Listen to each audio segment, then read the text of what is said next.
കേരളത്തിലെ മുഖ്യധാരാ മാധ്യമങ്ങൾ, അത് ദൃശ്യമാധ്യമങ്ങളാവട്ടെ അച്ചടി മാധ്യമങ്ങളാവട്ടെ, നിലവിൽ കേന്ദ്രീകരിച്ചിരിക്കുന്നത് മൂന്ന് വിഷയങ്ങൾ ഊന്നിയാണ്.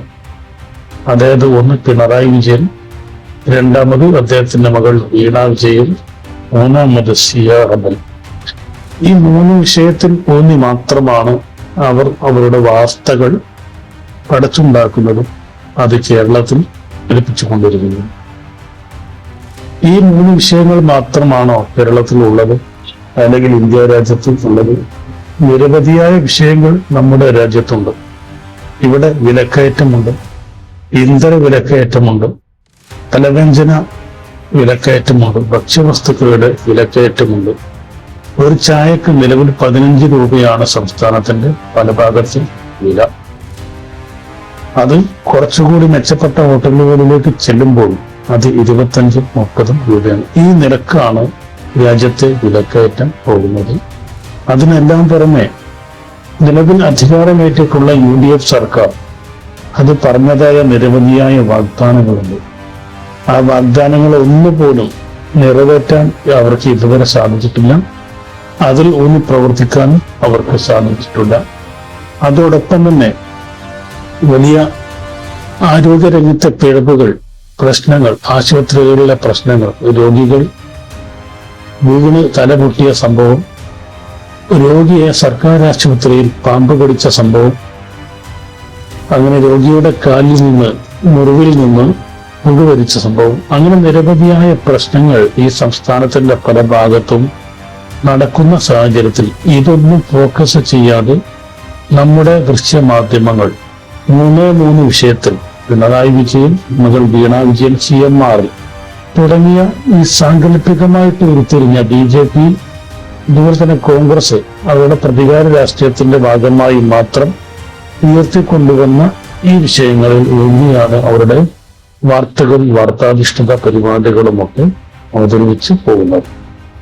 പകൽ സമയങ്ങളിൽ രാവിലെ 10 മണി 11 മണി മുതലായ സമയങ്ങളിലൊക്കെ ഈ പറയപ്പെട്ട വാർത്തകളൊക്കെ പേരിന് ഒന്ന് കൊടുത്തു പോകും. അതൊഴിച്ചാൽ അവരുടെ പ്രൈം ടൈമിൽ, അതായത് രാത്രി, അതായത് ജനങ്ങൾ കുത്തിയിരുന്ന വാർത്തകൾ കാണുന്ന സമയത്ത് ഈ പറയപ്പെട്ട 3 വിഷയങ്ങൾ മാത്രമാണ് അവർ കേന്ദ്രീകരിക്കുന്നത് എന്നുള്ളത് വളരെ ലജ്ജാകരമാണ്.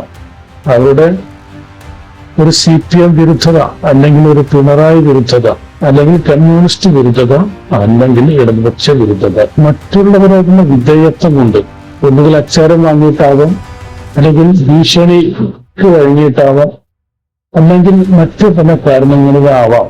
ഏതായാലും ഈ വക വിഷയങ്ങളിൽ മാത്രമാണ് അവർ മുന്നോട്ട് പോകുന്നത് എന്നുള്ളത് ഏതൊരു സാമാന്യ ബുദ്ധിയുള്ള മലയാളിക്കും മനസ്സിലാകും. ഇപ്രകാരമുള്ള മാധ്യമങ്ങളുടെ കൂട്ടത്തിൽ നമ്മൾ എണ്ണിയാൽ ഒടുങ്ങാത്ത മാധ്യമങ്ങൾ കേരളത്തിലുണ്ട്. അതിൽ ഏഷ്യാനെറ്റ്, അതുപോലെ തന്നെ മലയാള മനോരമ, അതുപോലെ തന്നെ മാധ്യമം, അവരുടെ TV ചാനലായ മീഡിയാവൻ, മാതൃഭൂമി, അങ്ങനെ മുതലായ നിരവധി ചാനലുകൾ ഈ ഒരു വിഷയത്തെ ചുറ്റിപ്പറ്റിയാണ് അവരുടെ പ്രൈം ടൈം വാർത്തകളും വാർത്താധിഷ്ഠിത പരിപാടികളും ഒക്കെ മുന്നോട്ട് കൊണ്ടുപോകും. അതിൽ ഒന്നാം സ്ഥാനത്ത് ഏഷ്യാനെറ്റാണ്. ഇതിന്റെ കാരണം വളരെ വ്യക്തമാണ്. അതിന്റെ മുതലാളി രാജീവ് ചന്ദ്രശേഖരൻ BJPയുടെ സന്നദ്ധ നേതാവാണ്, കേരളത്തിലെ BJPയുടെ അധ്യക്ഷനാണ്. അദ്ദേഹത്തിന് നേരെ തന്നെ നിരവധിയായ സാമ്പത്തിക തട്ടിപ്പ് കേസുകളൊക്കെ നിലവിലുണ്ട്. എന്നാൽ അതെല്ലാം വിസ്മരിച്ചുകൊണ്ട് അവർ പിണറായി വിജയനെയാണ് ടാർഗറ്റ് ചെയ്യുന്നത് എന്നുള്ളത് നമുക്ക് മനസ്സിലാക്കാം. ഏഷ്യാനെറ്റ് എന്ന് പറയുന്ന ഈ ചാനൽ അതിന്റെ തുടക്കം മുതൽക്ക് തന്നെ ഈ ഒരു നിലപാടാണ് സ്വീകരിച്ചിട്ടുള്ളത്. അതിന് CPIയും വിരുദ്ധതയാണ് അവർ സ്വീകരിച്ചിട്ടുള്ളത്.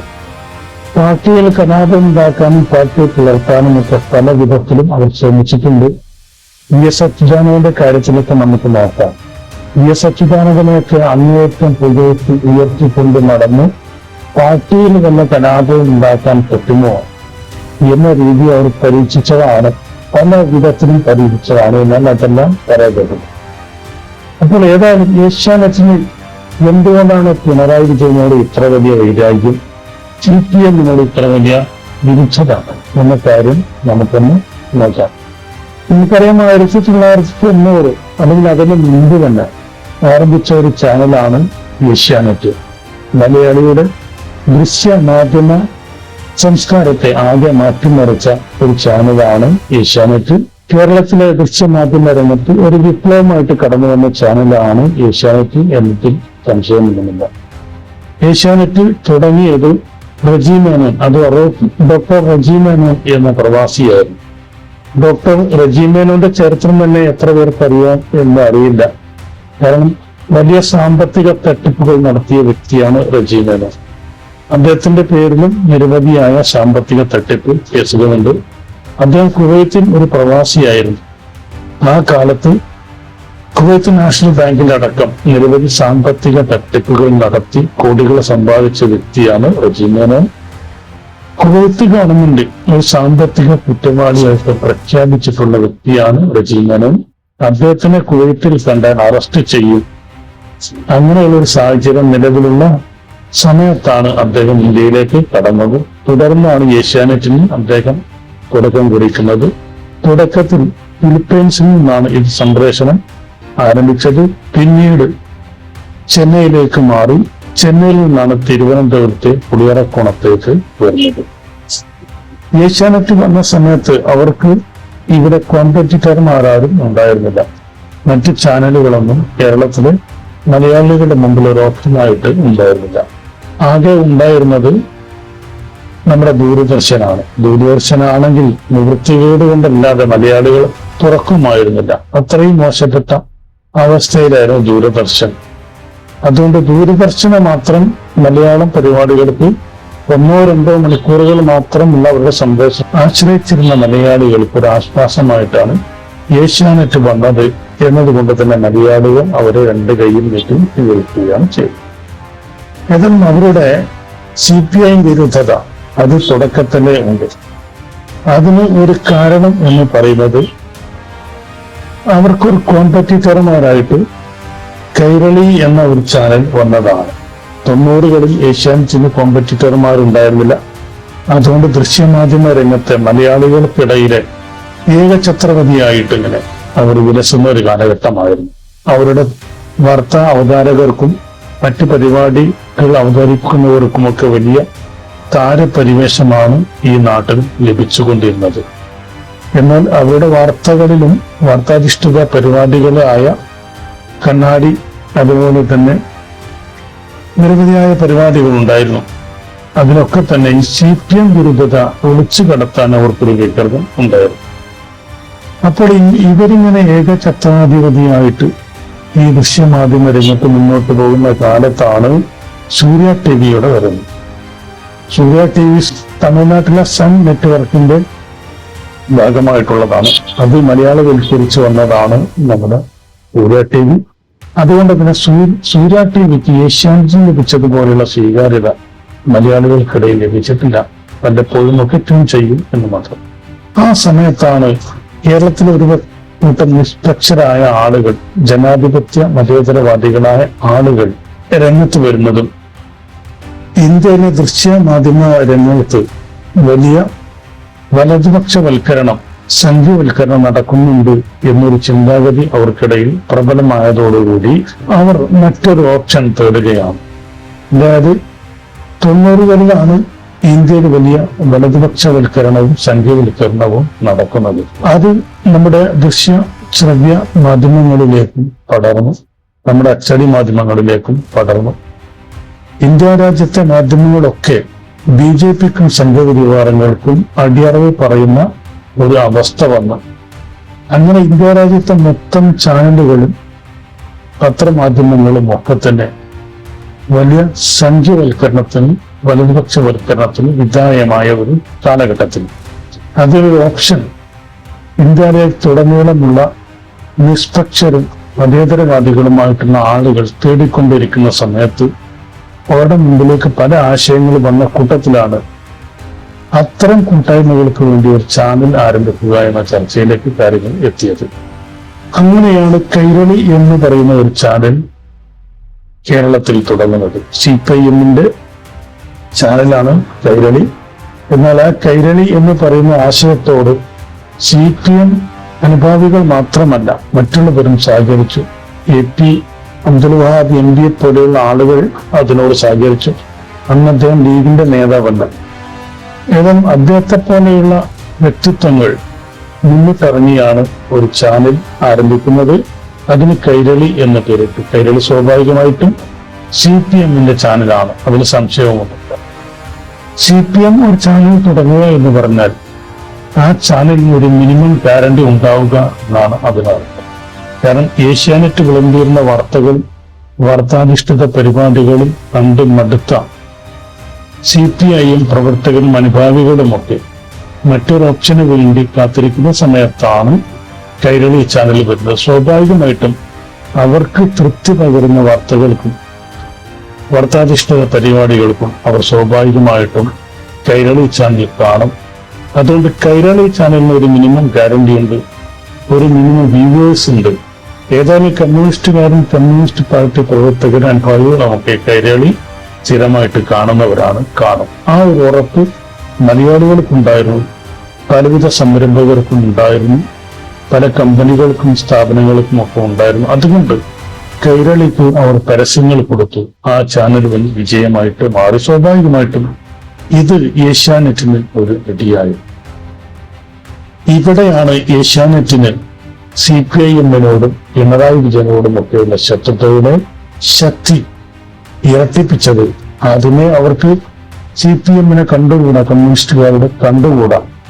ഈ അവസ്ഥക്ക് ശക്തമായ ഒരു അടിത്തറ പാകപ്പെട്ടത് ഈ കൈരളി ചാനലിന്റെ വരവാണ്. അന്ന് മുതൽ ഇന്ന് വരെ 100% ശത്രുതാ മനോഭാവത്തോടു കൂടി തന്നെയാണ് CPMനെ ഏഷ്യാനെറ്റുകാർ കാണുന്നത്. ഏതായാലും കൈരളി എന്ന് പറയുന്ന ചാനൽ വന്നതോടുകൂടി കേരളത്തിലെ ദൃശ്യമാധ്യമ രംഗത്ത് ഏഷ്യാനെറ്റിനുണ്ടായിരുന്ന കുത്തക അവസാനിക്കുകയാണ് ചെയ്തത്. ഏഷ്യാനെറ്റിന്റെ ഒരു ചാനൽ എപ്രകാരമായിരുന്നു പ്രവർത്തിച്ചത് എന്ന് നമുക്കറിയാം. പകലന്തിയോളം പൈങ്കിളി പരമ്പരകളാണ് അവർ മലയാളികൾക്ക് മുൻപിൽ വിളമ്പിയത്. പൈങ്കിളി സ്വഭാവമുള്ള പരിപാടികളാണ്, വാർത്താധിഷ്ഠിത പരിപാടികളും വിനോദ പരിപാടികളുമാണ് അവർ വിളമ്പിയത്. മലയാള മനോരമയിലും മംഗളത്തിലുമൊക്കെ വന്നിരുന്ന തുടർക്കഥകൾ അഥവാ പൈങ്കിളി നീണ്ട കഥകൾ, അതിനെ വെല്ലുന്ന തരത്തിലുള്ള പരമ്പരകൾ, TV പരമ്പരകൾ മലയാളത്തിൽ അവതരിപ്പിച്ചുകൊണ്ടാണ് ഈ മലയാളികളുടെ മനസ്സ് അവർ കീഴടക്കിയത്. ആ സമയത്താണ്, അതിനിടയിലേക്കാണ് കൈരളിയുടെ വരവ്. സ്വാഭാവികമായിട്ടും കൈരളിയിലും പരമ്പരകളും മറ്റു വിനോദ പരിപാടികളും ഒക്കെ വന്നു. അതിൽ കാണാൻ ഇവിടെ ആളുകൾ ഉണ്ടായി. ആ സമയത്താണ് ഏഷ്യാനെറ്റ് ന്യൂസ് എന്ന് പറയുന്ന ഒരു ചാനൽ ആരംഭിക്കുന്നത്. ന്യൂസ് മാത്രം, അതിന് ഫോക്കസ് കൊടുക്കുക, വാർത്താധിഷ്ഠിത പരിപാടികൾക്ക് ഫോക്കസ് കൊടുക്കുക. സ്വാഭാവികമായിട്ട് ഇപ്പുറത്ത് കൈരളി പീപ്പിൾ TV എന്നൊരു ചാനൽ കൂടി ആരംഭിച്ചു. അതിനകത്തും വാർത്തകളും വാർത്താധിഷ്ഠിത പരിപാടികളുമാണ് പ്രധാനമായിട്ടും വന്നത്. തുടർന്ന് ഏഷ്യാനെറ്റ് പ്ലസ് എന്ന് പറയുന്ന ചാനൽ സിനിമയ്ക്ക് വേണ്ടിയായിട്ട് ആരംഭിച്ചു. ഇപ്പുറത്ത് കൈരളി V എന്ന് പറഞ്ഞൊരു ചാനലും ആരംഭിച്ചു. അതോടുകൂടി ഇരു ചാനലുകളും തമ്മിലുള്ള മത്സരം അങ്ങനെ കൊടുമ്പിരി തുടരുകയാണ്. പിന്നീട് ചാനലുകളുടെ ഒരു പ്രളയം തന്നെയാണ് കേരളത്തിൽ സംഭവിച്ചത്. ഇവിടെ മലയാള മനോരമ, മാതൃഭൂമി, ഇന്ത്യ വിഷന്റെ ചരിത്രം നമുക്കറിയാം. ഇന്ത്യ വിഷൻ എന്ന് പറയുന്ന ചാനൽ അത് ലീഗ് നേതാവ് MK മുനീറാണ് തുടങ്ങിയത്. തുടക്കത്തിൽ വളരെ ഗംഭീരമായിട്ട് മുന്നോട്ട് പോയി. പിന്നീട് അതിനകത്ത് നടന്ന പലവിധ ഉപജാപങ്ങളും കാരണം ആ ചാനൽ തകർന്നു പോയി. മുനീർ എന്ന് പറയുന്ന ലീഗ് നേതാവ് ഇന്ന് കടക്കണിയിലാണ്. ഈ ഒരു ചാനൽ തുടങ്ങിയ കാരണത്താൽ അദ്ദേഹത്തിന്റെ വീട് പോലും ജപ്തിയിലാണ്. ഏതായാലും പിന്നീട് പല ചാനലുകളും വന്നു. മാതൃഭൂമി ചാനൽ വന്നു, 24 വന്നു, ന്യൂസ് 18 വന്നു, ന്യൂസ് മലയാളം വന്നു. ഇന്ന് ചാനലുകൾക്ക് കേരളത്തിൽ വലിയൊരു പഞ്ചമിടം. ഏതായാലും ഇങ്ങനെയാണ് ഏഷ്യാനെറ്റ് എന്ന് പറയുന്ന ചാനലിന്റെ ഒരു ചരിത്രം എന്ന് പറയുന്നത്. പിന്നീട് ഏഷ്യാനെറ്റിന് സംഭവിച്ച മാറ്റങ്ങളൊക്കെ നമുക്കറിയാം. ഏഷ്യാനെറ്റിന്റെ വിനോദ ചാനൽ അത് സ്റ്റാർ TVയുടെ ഉടമസ്ഥതയിലായി. ലോകത്താകമാനം പടർന്ന് പന്തലിച്ചിട്ടുള്ള സ്റ്റാർ ഗ്രൂപ്പിന്റെ ഉടമ റിബേക്ക മർഡോക്ക് ഏഷ്യാനെറ്റിന്റെ വിനോദ ചാനൽ വാങ്ങുന്നു. തുടർന്ന് BJPയുടെ അധ്യക്ഷനായ രാജീവ് ചന്ദ്രശേഖർ ഏഷ്യാനെറ്റ് ന്യൂസും വാങ്ങും. അതോടുകൂടി ഏഷ്യാനെറ്റ് ന്യൂസ് മലയാള മനോരമയുടെ ഒരു അവസ്ഥയിൽ എത്തിച്ചേർന്നു. എന്ന് പറഞ്ഞാൽ കോൺഗ്രസിന് ജയ് ഹിന്ദ് എന്നൊരു ചാനൽ ഉണ്ടെങ്കിലും അത് ട്യൂൺ ചെയ്യുന്നവരും കാണുന്നവരും വളരെ കുറവാണ്, ഇല്ല എന്ന് തന്നെ പറയാം. കോൺഗ്രസുകാര് പോലും ആ ചാനൽ തുറക്കാറില്ല. പകരം കോൺഗ്രസിന് വേണ്ടി പടച്ചുവിടുന്ന വാർത്തകളും വാർത്താധിഷ്ഠിത പരിപാടികളും കാണാൻ വേണ്ടി കോൺഗ്രസുകാര് പോലും ട്യൂൺ ചെയ്ത് കാണുന്നത് മലയാള മനോരമയാണ് എന്ന് നമുക്കറിയാം. അതുപോലെയാണ് നമ്മുടെ ഏഷ്യാനെറ്റ് ന്യൂസിന്റെയും സ്ഥിതി. BJP-ക്കാർക്ക് ജനം TV എന്നൊരു ടിവിയും അത് BJP-ക്കാര് പോലും തുറക്കുന്നുണ്ടോ എന്ന കാര്യം സംശയമാണ്. പകരം BJP അനുകൂല വാർത്തകൾക്കും വാർത്താധിഷ്ഠിത പരിപാടികൾക്കും വേണ്ടി അവർ ആശ്രയിക്കുന്നത് നിലവിൽ ഏഷ്യാനെറ്റ് ന്യൂസിനെയാണ്. ഇതിന്റെ കാരണം അതിന്റെ ഉടമ രാജീവ് ചന്ദ്രശേഖർ എന്ന് പറയുന്ന അവരുടെ നേതാവാണ്. അപ്പോൾ ഇത്രമാത്രം CPI വിരുദ്ധതയിലേക്കും പിണറായി വിരുദ്ധതയിലേക്കും ഒക്കെ ഈ ചാനൽ എത്തിപ്പെട്ടത് എങ്ങനെയാണ് എന്ന് മനസ്സിലാക്കാൻ വലിയ ബുദ്ധിയൊന്നും വേണ്ട. സാമാന്യ ബുദ്ധിയുള്ള ഏതൊരാൾക്കും നിഷ്പ്രയാസം അത് വായിച്ചെടുക്കാൻ സാധിക്കും, മനസ്സിലാക്കാൻ സാധിക്കും. അതുകൊണ്ട് വിനോദി ജോണിനെ പോലെയുള്ള പിണറായി വിരുദ്ധത കൊണ്ട് അന്ധനായി പോയ, മാനസിക രോഗിയായി പോയ അവതാരകരെ വെച്ച് ആ ചാനൽ ഈ കസർത്ത് തുടരുകയാണ്, ഇനിയും തുടരുക തന്നെ ചെയ്യും.